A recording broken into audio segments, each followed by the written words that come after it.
Friends, ఈ వీడియోలో మనం ఎంటీఎఫ్ ఆర్డర్ గురించి తెలుసుకోబోతున్నాం. ఈ ఎంటీఎఫ్ ఆర్డర్ గురించి చెప్పమని చాలామంది అడుగుతున్నారు. అందుకోసమే ఈ వీడియో చేస్తున్నాను. ఎందుకంటే చాలామందికి తెలియాలి, కొత్తగా వచ్చిన స్టాక్ మార్కెట్లో వచ్చి తక్కువ క్యాపిటల్తో ఉన్న వాళ్ళందరికీ కూడా తెలియాలి. కాబట్టి ప్రతి ఒక్కరికి కూడా సింపుల్గా అర్థమయ్యే విధంగా ఎక్స్ప్లెయిన్ చేయడానికి అయితే ప్రయత్నిస్తాను. కాబట్టి తెలిసిన వాళ్ళైతే మాత్రం స్కిప్ చేయండి, తెలియని వాళ్ళైతే మాత్రం అంటే ఎంటీఎఫ్ ఆర్డర్ గురించి తెలిసిన వాళ్ళైతే మాత్రం స్కిప్ చేయండి. తెలియని వాళ్ళైతే మాత్రం, కొత్తగా వచ్చిన వాళ్ళైతే మాత్రం వీడియో అక్కడ స్కిప్ చేయకుండా వీడియో లాస్ట్ వరకు చూడండి. మీకు చాలా ఉపయోగపడుతుంది. తక్కువ క్యాపిటల్తో ఎవరైతే ట్రేడింగ్ చేస్తున్నారో వాళ్ళందరికీ ఉపయోగపడుతుంది. అసలు ఎంటీఎఫ్ ట్రేడింగ్ ఎక్కువగా ఎవరు చేస్తారంటే బీటీఎస్టీ ట్రేడింగ్ చేసేవాళ్ళు, స్వింగ్ ట్రేడింగ్ చేసేవాళ్ళు చేస్తారనమాట. అంటే బీటీఎస్టీ అంటే ఏంటంటే బై టుడే సెల్ టుమారో, అంటే ఈరోజు కొండ రేపు అమ్మేయడం అనమాట. అంటే ఎలా అంటే ఇది ఎప్పుడంటే సాయంత్రం మార్కెట్ క్లోజ్ అయ్యే ముందు 3 గంటలు అంటే కరెక్ట్గా 3 గంటల అప్పుడు చూస్తారనమాట. ఏదైనా ఒక స్టాక్ రేపు మార్కెట్ ఓపెన్ అవ్వకముందే గ్యాప్ అప్ ఓపెన్ అయిపోద్ది అనిపించింది అనుకోండి, అటువంటిప్పుడు ఈ ఆర్డర్ పెట్టేసి బై చేస్తారనమాట. ఏదైనా స్టాక్ని నెక్స్ట్ డేకి హోల్డ్ చేయాలనుకున్నట్లయితే దాన్నే ఇది బీటీఎస్టీ అంటారు. అది స్వింగ్ ట్రేడింగ్ అంటే ఏం లేదు, ఏదైనా ఒక స్టాక్ 2-3 రోజులు పెరుగుతుంది, ఒక వారం రోజులు కనుక హోల్డ్ చేయాలనుకున్నట్లయితే స్వింగ్ ట్రేడింగ్ తీసుకుంటారు అనమాట. ఇదే అది ఎంటీఎఫ్ ఆర్డర్ ద్వారా తీసుకుంటారు ఎక్కువగా. అంటే తక్కువ క్యాపిటల్తోనే ఎంటీఎఫ్ అంటే ఏం లేదు, మన తక్కువ క్యాపిటల్తోనే ఎక్కువ షేర్స్ అనేవి మనం హోల్డ్ చేయొచ్చు అనమాట, డెలివరీ తీసుకోవచ్చు అనమాట. అది నెక్స్ట్ డే కావచ్చు, ఒక వారం రోజులు అవ్వచ్చు, మీ ఇష్టం ఎన్ని రోజులని తీసుకోవచ్చు. కానీ దానికి ప్రతి రోజుకి ఇంట్రెస్ట్ అనేది పడుతుంది. ఎన్ని రోజులు మనం ఉంచితే అన్ని రోజులు ఇంట్రెస్ట్ అనేది పడుతుంది. దీన్ని ఎక్కువగా బీటీఎస్టీకి అంటే బై టుడే సెల్ టుమారోకి, తర్వాత స్వింగ్ ట్రేడింగ్కి ఒక వీక్ అంతా ఉంచడం కోసం, లేదంటే ఒక 2-3 రోజులు ఉంచడం కోసం మన దగ్గర తక్కువ క్యాపిటల్ ఉన్నా సరే కొంచెం ఎక్కువ షేర్స్ మనం బై చేసి మన డెలివరీ అనేది తీసుకోవచ్చు అనమాట. దానికోసం కూడా యూజ్ చేస్తారు.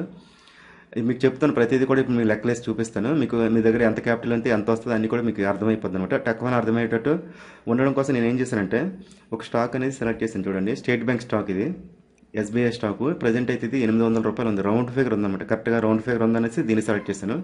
తర్వాత దాంతోపాటు ఇక్కడ చూడండి, అకౌంట్లోనే కరెక్ట్గా 20,000 యాడ్ చేస్తాను. ఇది డమ్మీ అకౌంట్, ఓన్లీ వీడియోస్ చేయడానికి ఈ అకౌంట్ ఓపెన్ చేశాను. ఇది 20,000 అనమాట. అంటే ఇక్కడ 20,000 రౌండ్ ఫిగర్ పెట్టాను. ఎక్కువగా 20,000 30,000తో ఎక్కువ మార్కెట్లోకి వస్తారు, స్టాక్ మార్కెట్లోకి కొత్త వాళ్ళందరూ కూడా. అందుకోసమే 20,000 యాడ్ చేశాను. 20,000 యాడ్ చేశాను. ఇక్కడ కరెక్ట్గా రౌండ్ ఫిగర్ 800 ఉన్న స్టాక్ సెలెక్ట్ చేశాను. ఇప్పుడు మీకు లెక్కలు వేసేటప్పుడు క్లియర్గా అర్థమవుతుంది అనమాట. మీకు టక్కమని గుర్తుండిపోద్ది, ఎంత క్యాపిటల్ అంటే ఎంత వస్తుందో అన్నీ కూడా మీకు అర్థమైపోద్ది. అందుకోసమే ఇలా సెలెక్ట్ చేశాను అనమాట. ఇప్పుడు ఎంటీఎఫ్ అంటే ఏంటంటే మార్జిన్ ట్రేడింగ్ ఫెసిలిటీ అనమాట. దానికి ఫుల్ ఫామ్ ఏంటంటే మార్జిన్ ట్రేడింగ్ ఫెసిలిటీ. ఇప్పుడు సపోజ్ చూడండి, మనం ఎస్బీఐ సెలెక్ట్ చేసుకున్నాం కదా. ఇప్పుడు చూడండి, ఎస్బీఐ స్టాక్ మనం పెరుగుతుంది అనిపించి మనం ఏం చేస్తాం, మనం ఇంట్రాడేలో బై చేస్తుంటాం కదా, ఇంట్రా కానీ డెలివరీ కానీ. సపోజ్ చూడండి, ఇక్కడ రెగ్యులర్ ఒకటి ఉంది, జీటీటీ ఉంది, ఎంటీఎఫ్ ఉంది. మనం దీని గురించే మాట్లాడుకుంటున్నాం. ముందుగా రెగ్యులర్ చూద్దాం. రెగ్యులర్ సెలెక్ట్ చేసినట్లయితే మనం మామూలుగా దీన్ని డెలివరీ తీసుకోవాలన్నా ఇంట్రాడే చేయాలన్నా దీనిలోకి వస్తాం కదా. సపోజ్ చూడండి, డెలివరీ సెలెక్ట్ చేశాను. డెలివరీ సెలెక్ట్ చేసిన తర్వాత ఇక్కడ చూడండి, ఒక క్వాంటిటీ యాడ్ చేస్తాను.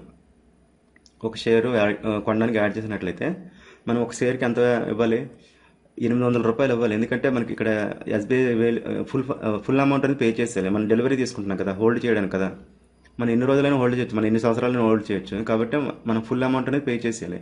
ఇప్పుడు ఈ డెలివరీకి అయితే అంతే, మన 20,000 ఉంది కదా, ఎన్ని షేర్స్ వస్తే చూద్దాం. ఒక 100 యాడ్ చేస్తాను. ఎక్కువ యాడ్ చేస్తే మనకి ఎన్ని వస్తే చూపించదు, అందుకోసం ఎక్కువ యాడ్ చేస్తాను. మనం లెక్క వేసుకో అవసరం లేదనమాట. చూడండి, ఇక్కడ 100 యాడ్ చేసినట్లయితే ఇక్కడ 20,000 ఉంది, నీకు అన్ని రావు. యూ కెన్ బై 25 అనేసి చూపిస్తారా, యూ కెన్ బై 25 క్వాంటిటీ అని చూపిస్తుంది. ఇప్పుడు 25 యాడ్ చేస్తాను. చూడండి,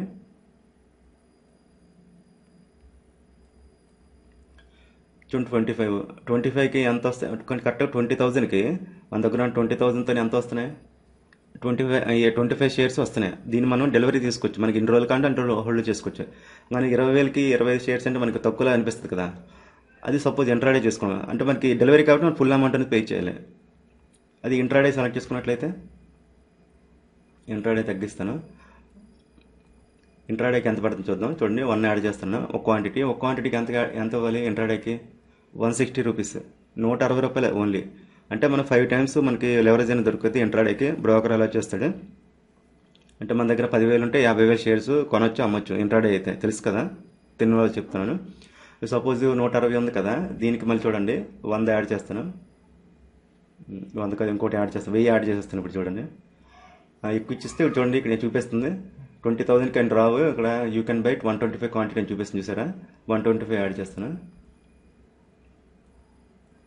చూడండి 125 యాడ్ చేశాను. 125 యాడ్ చేసినట్లయితే చూడండి కరెక్ట్గా 20,000కి ఇది ఇంట్రాడే అయితే మాత్రం 125 స్టాక్స్ వస్తున్నాయి. అంటే ఒక 100 యాస్టో వస్తున్నాయి. 100 యాస్టో వస్తున్నాయి కదా. చూడండి మీకు లెక్కలే చూపిస్తాను. 125 అంటే 125 ఇంటూ 800. ఎస్బీఐ స్టాక్ 800 ఉంది కదా. కరెక్ట్గా ₹1,00,000. అంటే మనం 20,000 రూపాయలు పెట్టుకున్నట్లయితే మనం ఇంట్రాడే చేసినట్లయితే మనకి ₹1,00,000 షేర్స్ అనేవి బై చేయొచ్చు, అమ్మొచ్చు, కొనొచ్చు ఒకే రోజు. కాకపోతే మార్కెట్ క్లోజ్ అయ్యేలోపు అమ్మేయాలన్నమాట. 5 టైమ్స్ అనమాట. 5 టైమ్స్ మనకి లెవరేజ్ అనేది దొరుకుద్ది. ఇది ఇంట్రాడే పరిస్థితి. అదే మనం డెలివరీ కావాలనుకున్నట్లయితే మనకు ఓన్లీ 25 వస్తున్నాయి. ఇంట్రాడే అయితే మాత్రం 125 అవుతున్నాయి. మనం ఇప్పుడు ఏం కావాలి, మనకి ఏదైనా స్టాక్ ఒక 2-3 రోజులు పెరుగుతుంది అనుకోండి, ఉంచాలనుకోండి, బాగానే ఉంటుంది, ఒక వారం రోజులు బాగా పెరుగుతుంది అనుకుంటే మనకి మామూలుగా హోల్డ్ చేయాలనుకున్నట్లయితే మన దగ్గర క్యాపిటల్ తక్కువ ఉంది. ఇప్పుడు మన 20,000తో మనకు 25 షేర్స్ వస్తున్నాయి. కానీ మనకి ఇన్ని షేర్స్ కావాలంటే అప్పుడు ఏం చేయాలి, అప్పుడు ఎంటీఎఫ్ సెలెక్ట్ చేసుకోవాలి. ఇప్పుడు చూడండి, ఇప్పుడు ఎంటీఎఫ్ ఉంది కదా, ఎంటీఎఫ్ సెలెక్ట్ చేసుకున్నట్లయితే ఇక్కడ చూడండి, ఇప్పుడు ఒక క్వాంటిటీ యాడ్ చేస్తాను.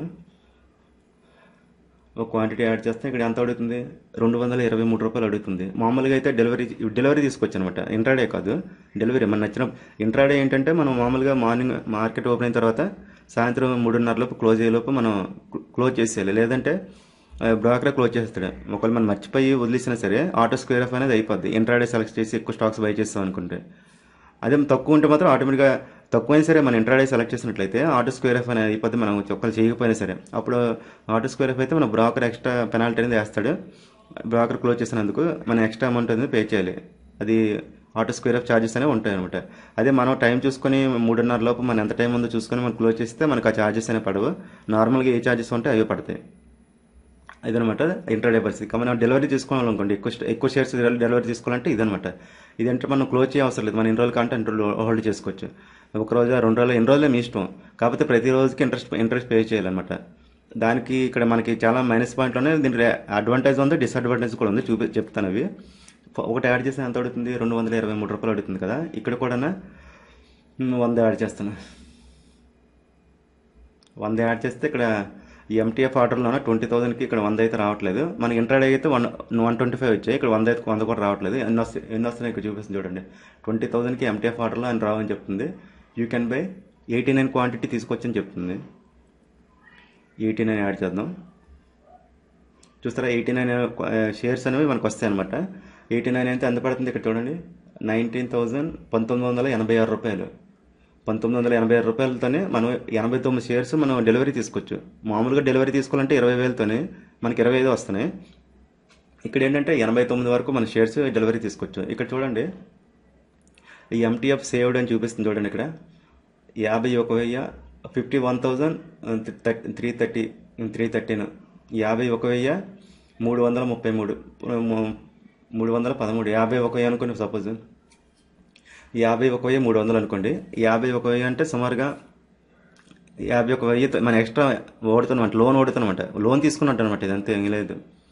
మనం 20,000 ఉంటే మనకి ఎక్స్ట్రా మనకి ఎంటీఎఫ్ ఆర్డర్ ద్వారా మనకి ఎక్స్ట్రా ఒక 51,000 అనేది ఎక్స్ట్రా యాడ్ అవుతుంది అనమాట. మనం మొత్తం కలిపి చూపిస్తాం చూడండి. ఎన్ని షేర్స్ వస్తున్నాయి మనకి, 89 కదా. 89 అంటే 89 ఇంటూ ఇదంతా 800 ఉంది కదా షేర్ వాల్యూ, ఎంత వచ్చింది 70,000. చూసారా, 71,000 ఇచ్చింది. అంటే మనం 20,000 షేర్లతో 20,000తోనే మనం 71,000 షేర్లని మనం డెలివరీ తీసుకోవచ్చు. మన ఇంట్రాడే కాదు. ఇంట్రాడే అయితే మనకు ₹1,00,000 వరకు మనం కొనొచ్చు, అమ్మొచ్చు. కాకపోతే ఇక్కడ ఏంటంటే ఎంటీఎఫ్ సెలెక్ట్ చేసుకున్నట్లు, కానీ అది ఒకే రోజు ఎగ్జిట్ అయిపోయి సేమ్ డే ఎగ్జిట్ అయిపోయి. ఇది ఏంటంటే ఎగ్జిట్ అవ్వసరం లేదు. ఎన్ని రోజులు కావాలంటే అన్ని రోజులు హోల్డ్ చేసుకోవచ్చు. దీనికి మనం 20,000తో పెడితే ₹70,000 షేర్స్ అని మనం బై చేయొచ్చు. 71,200. ఈ మనకి ఎక్కడ కనిపిస్తాయి అంటే ఇది హోల్డ్ చేసినవి చూపిస్తాను చూడండి. ఈ ఎంటీఎఫ్ ద్వారా మనం కొన్నవి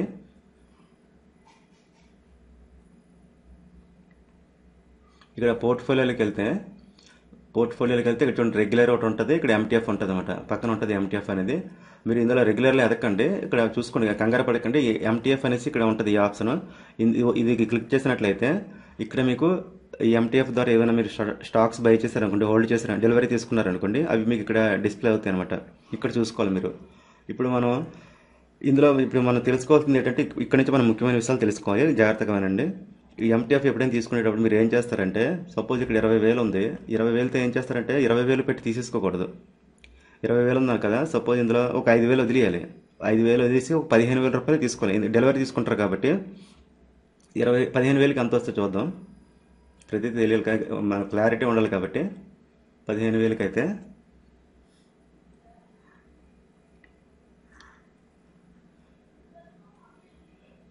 100 ఎన్ని, ఒక 80 యాడ్ చేద్దామా? 80 15,000కి యాడ్, దాన్ని తగ్గిస్తాను. 15,000కి ఎంత వస్తుందో చూద్దాం.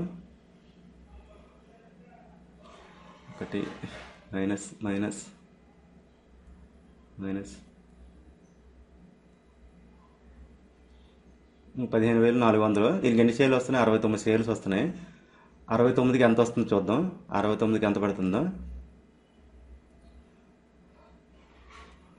క్యాలిక్యులేటర్కి వెళ్ళి 69 షేర్స్ 15,000కి 800 ఉంది. 800 కదా, అంటే 55,000 రూపాయలు అనమాట. అంటే మనం 15,000 పెట్టినా సరే మనకి 55,000 రూపాయలు మనం డెలివరీ అనేది తీసుకుంటున్నాం స్టాక్స్. ఇలా ఎందుకు చెప్తున్నానంటే చెప్తాను చూడండి. ఇప్పుడు మన దగ్గర ఒక నిమిషం బ్యాక్కి వెళ్ళి ఇక్కడే మనం జాగ్రత్తగా ఉండాలి. ఇప్పుడు 20,000 ఉంది కదా, అందులో మనం మామూలుగా 20,000 డెలివరీ తీసుకోవాలంటే 20,000కి మనకి 25 షేర్స్ వస్తున్నాయి. అది ఎంటీఎఫ్ ద్వారా అంటే మన 15,000కే 55,000 రూపాయలు షేర్స్ వస్తున్నాయి. మనం 5,000 ఎందుకు వదిలేమన్నానంటే మనం ఫుల్గా అమౌంట్తో మనం కొనేసాం అనుకోండి 70,000 వరకు వస్తుంది. కానీ అలా చేయకూడదు. ఎందుకంటే మనం తీసుకున్న తర్వాత ప్రతిసారి మనం అనుకున్నది అయిపోదు.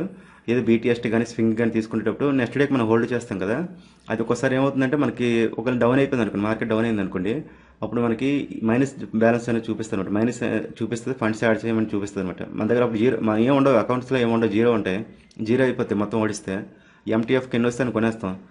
అది తర్వాత ఫండ్స్ యాడ్ చేయమని అడుగుతుంది. ఒకవేళ మైనస్లోకి వెళ్ళిపోయింది, కిందకి వెళ్ళి మైనస్లోకి వెళ్ళిపోయింది అనుకోండి, మరీ ఎక్కువ పడిపోయినట్లయితే మనకి మైనస్ అయినందుకు మనకి పెనాల్టీ అనేది పడుతుంది అనమాట. బ్రోకర్ పెనాల్టీ అనేది వేస్తాడు. తర్వాత మరి ఎక్కువ పడిపోయినట్లయితే క్లోజ్ చేసే అవకాశం కూడా ఉంటుంది అనమాట. అంటే మన షేర్స్ అమ్మేసి వాడు ఎంత తీసుకోవాలని తీసుకొని అయితే మనకు ఇచ్చే ఛాన్స్ ఉంటుంది. నేను అంతవరకు అయితే ఇప్పుడు వెళ్ళలేదు. అసలు సాధారణంగా నేను వాడినది మీకు అంటే తెలియాలని చెప్తున్నాను. నేనైతే ఎప్పుడు డెలివరీ తీసుకుంటే నా దగ్గర ఎంత ఉంటే అంతా తీసుకుంటాను. కాబట్టి అందరూ అలాగే ఉంటారు, కొంతమంది ఉన్న వాళ్ళు ఉంటారు, లేని వాళ్ళు ఉంటారు. కాబట్టి అలాగే నేను ఉన్నాడనే కాదు, కాబట్టి నేను అంత రిస్క్ అయితే ఇప్పుడు తీసుకోను. ఇందులో రిస్క్ కూడా ఉందా? రిస్క్ ఏంటని చెప్తాను చూడండి. అలాగే 15,000 బట్టి మనం చేసుకుంటే బట్ 5,000 ఉంచామనుకోండి, ఒకవేళ మార్కెట్ ఒక 2%, 3%, 5% డౌన్ అయింది అనుకోండి, ఎంత క్యాపిటల్ ఉన్నా సరే మీరు అంత పర్సెంటేజ్, ఒక సపోజ్ ఒక 1,00,000 రూపాయలు ఉందనుకోండి, మీరు ఎంటీఎఫ్ ద్వారా 1,00,000 రూపాయలు తీసుకోకండి. ఒక 1,00,000 రూపాయలు ఉంటే ఒక అందులో 90,000 రూపాయలు తీసుకోండి, ఒక 10,000 వదిలేయండి. 10,000 కానీ 15,000 కానీ అలా వదిలేయండి. అప్పుడు మార్కెట్ కొంచెం మనకు అనుకున్న దానికన్నా అగెనిస్ట్గా కిందకి వెళ్ళింది అనుకోండి, అప్పుడు ఫండ్స్ యాడ్ చేయమని అడిగినప్పుడు ఆటోమేటిక్గా అదే తీసుకుంటుంది. తీసుకొని మనకి అది పెనాల్టీ అనేది పడదనమాట. అప్పుడు మనకి కొంచెం సేఫ్గా ఉండొచ్చు అనమాట. ఇదేంటంటే ఆప్షన్స్లోనే మన డెలివరీ తీసుకుంటారు చాలామంది. ఒక 20,000, 30,000 పెట్టేసి స్టాక్ ఆప్షన్స్లో తీసుకుంటారు. మంత్లీ కాంట్రాక్ట్ తీసుకుంటారు. అది హోల్డ్ చేస్తారు. ఒక వీక్లీ స్వింగ్ ట్రేడింగ్ గట్రా తీసుకుంటారు. వాటితో పోల్చుకుంటే ఇది 100 రెట్లు బెటర్ అనమాట. ఎందుకంటే అక్కడ రిస్క్ చాలా ఉంటుంది. ఎందుకంటే అక్కడ మన తీసుకున్న స్ట్రైక్ ప్రైజ్ని బట్టి మనకి టైం డీకే అనేది ఉంటుంది.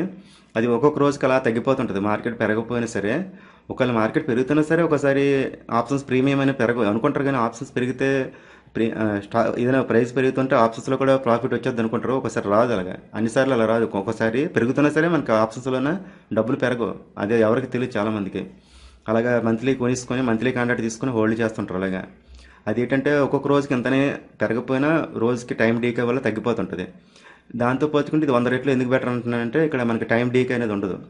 ఓన్లీ మనకి ఒక్కొక్క రోజుకి ఇంత ఛార్జెస్ అని ఉంటాయి. అంటే రెంట్ ఇది మనం లోన్ తీసుకున్నాం కదా, లోన్కి ఇంట్రెస్ట్ అనేది ఉంటుంది అన్నమాట. రోజుకి ఎంత మనం ఇన్ని రోజులైనా ఉంచుకోవచ్చు. ఇందులో ఏంటంటే బీటీఎస్టీకి కానీ స్వింగ్ ట్రేడింగ్ కానీ అంతగానే ఎక్కువ రోజు ఉంచకూడదు. ఎందుకంటే మరి ఇంట్రెస్ట్ అనేది పడుతుంటుంది కదా. మళ్ళీ ఇక్కడ ఇంకోటి ఏంటంటే దీని ఇంట్రెస్ట్ ఎలాగంటే, సపోజ్ మనం సోమవారం నుంచి శుక్రవారం వరకు మార్కెట్ ఉంటుంది కదా, మధ్యలో ఏదైనా హాలిడే వచ్చిందనుకోండి, మన ఎంటీఎఫ్ ద్వారా మనం హోల్డ్ చేసామనుకోండి, మధ్యలో ఏదైనా హాలిడే ఇచ్చినట్లయితే ఆ హాలిడే కూడా కౌంట్ అయిపోద్ది అనమాట. ఎందుకంటే మన హోల్డింగ్లో ఉంటాయి కదా, అది హాలిడే రోజు కూడా మనం ఇంట్రెస్ట్ అనేది పే చేయాలి. తర్వాత కొంతమంది ఏం చేస్తారంటే ఈ మంత్లీ కాంట్రాక్ట్ తీసుకున్నట్టు ఏదో 2 వారాలు 3 వారాలు కూడా వదిలేస్తారు అలా తీసుకుని, అంటే ఎక్కువ క్వాంటిటీ ఉంది కదా అని చెప్పేసి. అలా ఉంచడం వల్ల ఏమవుతుందంటే మనం ఎన్ని రోజులు ఉంటే అన్ని రోజులు ఇంట్రెస్ట్ పే చేయాలి. అప్పుడు ఏంటంటే శుక్రవారం వారానికి 5 రోజులు ఉంటుంది మార్కెట్. మళ్ళీ తర్వాత శనివారం ఆదివారం సెలవు 2 రోజులు. ఒక్కోసారి వారం మధ్యలో కూడా ఒకసారి వచ్చేస్తుంది కదా హాలిడేస్. దాంతో అది కాకుండా మళ్ళీ ఒక 2 రోజులు మొత్తంగా కలిపి మనం ఏ రోజైతే తీసుకున్నామో ఆ రోజు నుంచి మళ్ళీ మనం క్లోజ్ చేసినంత వరకు ప్రతిరోజు కూడా ఇంట్రెస్ట్ పడుతూనే ఉంటుంది. కాబట్టి అన్ని రోజులు వేస్ట్ అనమాట. ఇందులో మహా అయితే బీటీఎస్టీ లేదంటే స్వింగ్ ట్రేడింగ్ 1 వీక్ అనమాట. ఒక మండే నుంచి ఫ్రైడే వరకు, లేదంటే ఒక 2-3 రోజులు కానీ. అంతకని ఏదైనా ఇందులో ఎంటీఎఫ్ ద్వారా ఎప్పుడైనా తీసుకుంటే మీరు ఒకటి గుర్తుపెట్టుకోండి. ఈ ఎంటీఎఫ్ ద్వారా తీసుకున్నట్లయితే ఏదైనా ఒక స్టాక్ 2-3 రోజులు పెరుగుతుంది అనిపించినప్పుడు ఒక సోమవారం తీసుకున్నారనుకోండి, మంగళవారం మార్కెట్ ఓపెన్ అయిన తర్వాత ఒక 3% ఒక లేదంటే ఒక 4% అలా ప్రాఫిట్ వచ్చింది అనుకోండి, ఇంకొక 4 రోజులు ఉంది కదా శుక్రవారం వరకు ఉందాం కదా అని చెప్పేసి ఉంచకండి. ఒక 1 వీక్లోనే ఒక 3% ప్రాఫిట్ వచ్చిందంటే ఒక ట్రేడ్లోన మీకు ఇంకా సూపర్ అనమాట. ఇంకా ఎగ్జిట్ అయిపోవడం, ఇంకా నెక్స్ట్ ఇంక చూడకూడదు. ఎందుకంటే ఆ వచ్చింది కూడా పోద్ది, ఆ సైడ్ వేస్లో ఉండిపోవడం అలా జరుగుతుంది. ఒకసారి వస్తే ఒకసారి 5% అంతకన్నా ఎక్కువ కూడా వచ్చేస్తాయి. నేను ఎందుకు చెప్తున్నానంటే ఇది ఒకసారి అందరూ అది కరెక్ట్గా అనాలిసిస్ చేసుకోలేరు కదా. ఒకసారి డౌన్ ట్రెండ్లో కూడా పైకి వెళ్తుంటుంది మార్కెట్.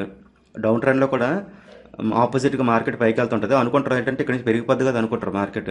ఒకసారి ఏంటంటే 5% డౌన్ ట్రెండ్లో కూడా మనకి ప్రాఫిట్ అనేది వస్తుంది. ఒక 5% వరకు పైకి మూవ్ అయ్యి మళ్ళీ కింద దబ్బని పడిపోద్ది. చాలామంది అనుకుంటారు ఒక 5% మూవ్ అయింది ఇంకా వస్తుంది అనుకుంటారు. పైకి ఇంకా వెళ్ళిపోద్ది కదా అనుకుంటారు.